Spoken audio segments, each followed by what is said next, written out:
Duty is about to reach into the future and destroy as much of it as humanly possible with Call of Duty Black Ops 2. And Mark Lamia, the head of Treyarch Studios, is now here right off the Xbox press conference stage to show us more of Black Ops 2 that we did not see in the briefing, right, Mark? Yeah, absolutely. We're going to show you guys more of the level.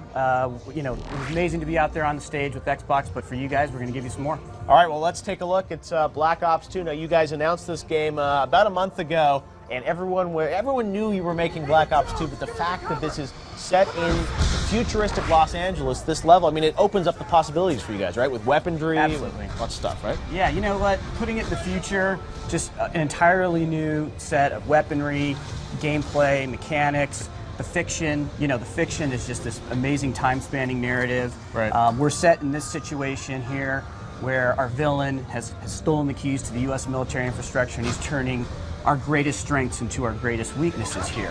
Right, and you're playing here, this is something interesting, you're playing the son of Alex Mason, right? David Mason? Yeah, you're playing as David Mason. So if you remember from Black Ops, you're playing as Alex Mason. And this game's a direct sequel to Black Ops. So you're gonna play with Alex Mason again when we show you parts of the first Cold War back in the 1980s. Right. You're gonna be discovering what our villain's motivations are, and then your son here, David Mason, is on the hunt for the villain here in this 2025 setting. And of course, in this particular situation, the villain Things are looking grim. I'm getting a little worried here about being at LA Live with all this happening. But don't worry about it here. Anderson's come in here to help you out. So. It's amazing what you guys have done, you know, really pushed, obviously, the limits of the technology. One of the great things about Black Ops 2 is that you guys are really pushing to innovate with the gameplay. I mean, you've said on the record you're going to have branching storylines. We'll see some moments here even where you can pick whether you snipe or rappel. I mean, you're trying to give people more options about how to play through the campaign, right? Yeah, absolutely. Look, I think one of the things that people love with Call of Duty is they love that cinematic and intense gameplay experience, and we just want to add more choice. So, for example, here, this is a very small example, but you know, this level will play differently whether you choose to snipe here or rappel down. In this case, the player's chosen to snipe here. So you've picked up a Sniper Storm, which is a futurized sniper rifle that has a couple pieces of technology on here that are from 2025. And when you zoom in here, it's yeah, no, absolutely. That technology right there. That's sort of inspired off of the sort of, you know, the millimeter wave scanning technology that we have out there today. You got to imagine as processing power gets more powerful in the future, you're going to get that down to a much smaller size, and it's going to make for, in this case, an optic. You know, there's a charge shot mechanic here, which is an entirely new mechanic for sniper rifles here in Call of Duty.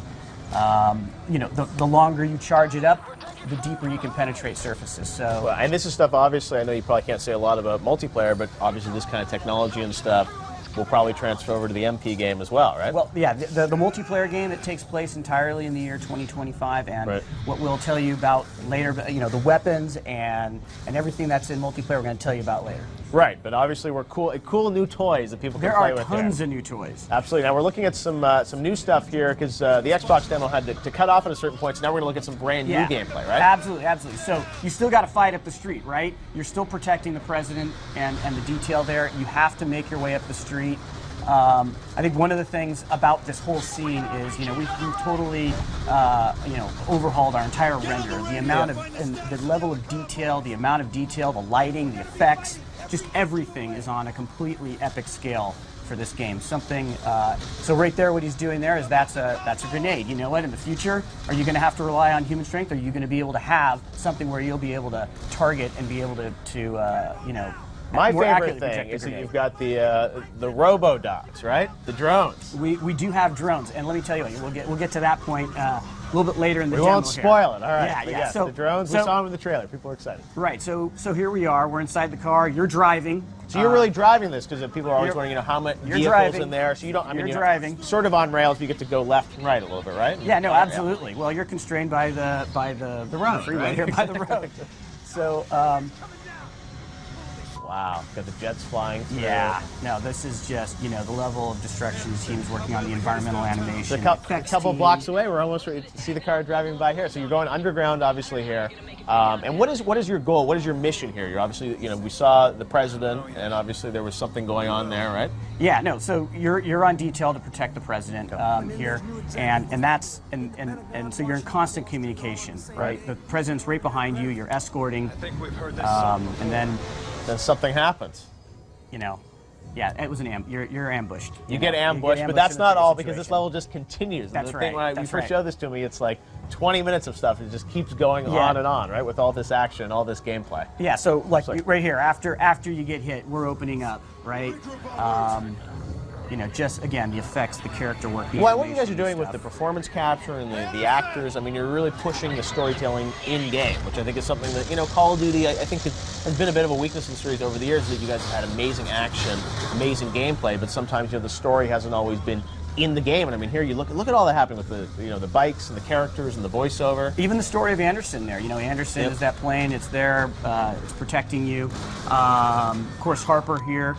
We saw some performance capture. There we go. There you go. That's the Claw, the cognitive land assault weapon. So obviously an intense firefight going on here, getting out of that ambush. You know, you have the technology of the battlefield there. You're trying to take out these claws, move up, obviously. But you know, the level of detail the team is going into here, not only in the gameplay, but like you said, in the story and the characters. You know, we're working with David Goyer, who was also the writer on the Dark Knight, to help help really create a compelling story and really bring to life these characters. That's right, and you've got this villain, Menendez, you were talking about, right? Yep. He is. We're going to introduce you a lot more to him later, but of course, you know, you already know a little bit about him. As I said, like the story arc of the game is really, in a way, it's his story arc, because we're going to learn about again in the 80s. We were playing in the first with the team from the first Black Ops. And they go into the hotel here. Well, this is looking amazing. This is you know, the LA level. So where is this set in the game? Is this the middle, the beginning, the end? Yeah, this is the sort of the back. I would say the back half of the game. Okay. Yeah. All right. Absolutely. So this is the escalation. There's but like with Black Ops, just when you thought you knew everything and what was going on, we like to turn it. That's what we do with our story in Black Ops. We want to, we like to set you up. You think you know what's going on, and then we just. Well, that was like the announcement trailer. We saw horseback riding. You've got that in there, and it's like we've got futuristic LA, but then we've got stuff set back in the 80s. I mean, there's so much to this game, and you guys have done such a great job, I think, pushing the Call of Duty brand in some new directions with this. And I know tomorrow you're going to be back with us to show another level that you've got called Strike Force, which is another type of gameplay. So busy times at Treyarch, and we'll hear more about multiplayer, I guess, probably later on this year, right? Yeah, no, absolutely, Jeff. Looking forward to it. Thank you very much. Well, Mark, thanks for rushing over from the Xbox stage. We really appreciate it for that exclusive new look at Black Ops 2. And stick around, guys, we have so much more coming up on E3 All Access Live. More exclusives, you can believe it, right after this.